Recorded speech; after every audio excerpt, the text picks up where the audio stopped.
if I had a large volume of food to prepare in this way, and I had larger buckets with you know, dozens of grape leaves in there, what I'd have to do is rotate. I'd have to take the stones out.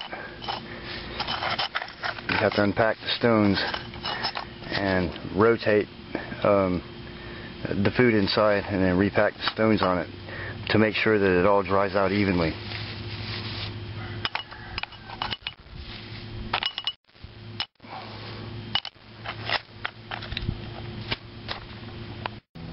And now we'll go take this inside and let it set in a dark, cool place, and just let it rest for a couple weeks, and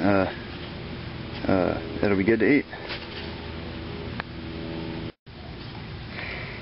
Okay, now that my potatoes are completely dried out, they're nice and crunchy, the tomatoes are all dried out, I need to return these to a state where I can eat them. I'm going to show you how to do that. But first I got to build a fire. Okay, bring some water to a boil. Yeah, that was hot. And once that comes to a boil, I'll show you how to reconstitute dehydrated foods so that you can use them to cook with. And after readjusting it so that it sets closer to the fire, I can just let it boil, and when it gets hot enough, I'll be ready. And while I'm waiting for the water to boil, I'm going to put my dried potatoes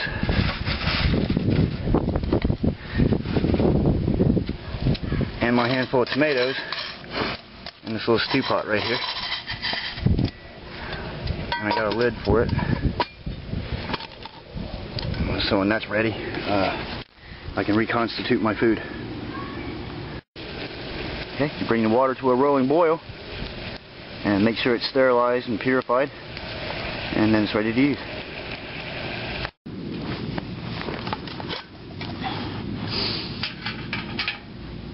Just very carefully pour the boiling hot water over top of the food. Just enough to cover it. See? And you put the lid on, and you just let it rest there for about 20 minutes and let it rehydrate. And after it cools off, after about 20 minutes, it's ready to use. I can't forget those poke salad leaves that I had. I'll put those in there, kind of crumble them up. Alright, almost ready. Okay, after draining the water out, you can see the potatoes are all nicely rehydrated. They're all soft again, just like they were before I dried them out. And so are the tomatoes.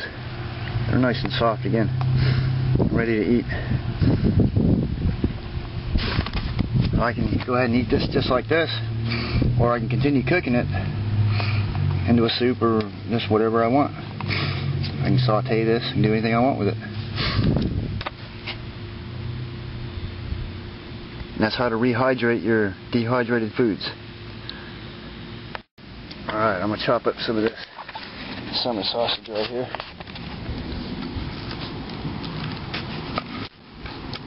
Yeah, boy. Look at that. I'll toss some of that in there and saute it on my wood fire. I'm going to have a good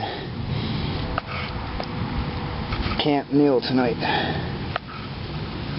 Just going to roughly chop that up. I'm going to saute it up. Boy, that's going to be good.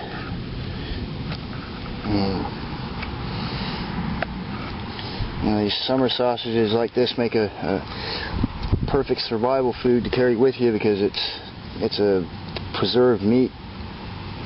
Even after you've opened the package, it stays good for several days, if not weeks, especially if the temperatures are cooler outside.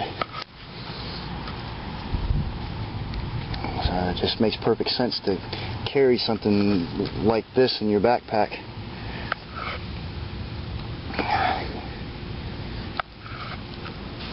Alright, Alright, so we'll toss that in there. We'll put that on the fire and saute it up. And a good way to make a stovetop is just to use a couple pieces of wood that have some height to them, and build your fire in between them. And that way you can rest your pan right on top, and it kind of holds it up off the coals a little bit. And it's a stable way to cook.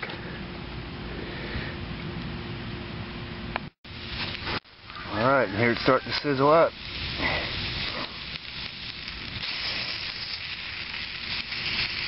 Got me thinking about that rooster back there.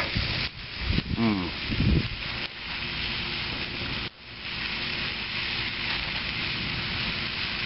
after a few minutes of sauteing this in the pan, it'll be ready to eat. And summer sausages have a lot of oil in them, so if you don't carry oil with you, you can fry the summer sausage and it'll oftentimes put out enough oil to keep everything loose in the pan.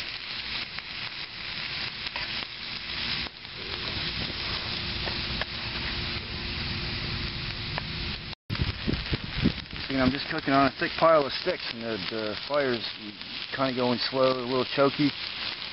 And I just piled my sticks on there and then put my pan on it. I had a good bed of coals under there first,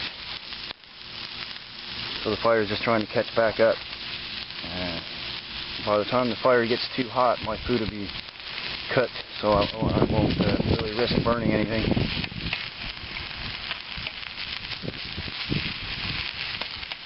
You see, using the two logs like that, I can store it around my pan, which is, I don't even have to hold on to it. It's stable, it doesn't move around anywhere.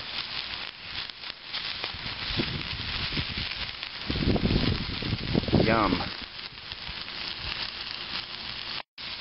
The important thing about this is I've shown you how to make an entire meal out of preserved foods only.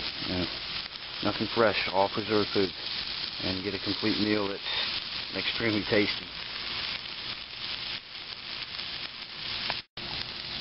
Let's try a piece of this and see what it tastes like.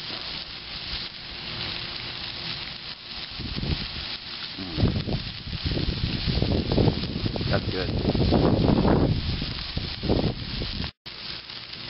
Alright, that's ready to eat.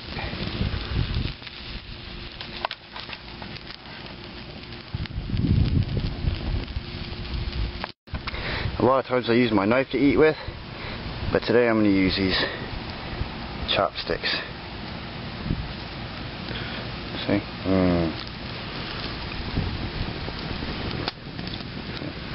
Boy, that's good.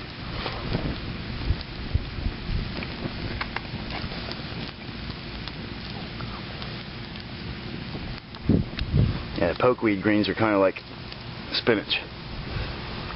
They have a good flavor to them.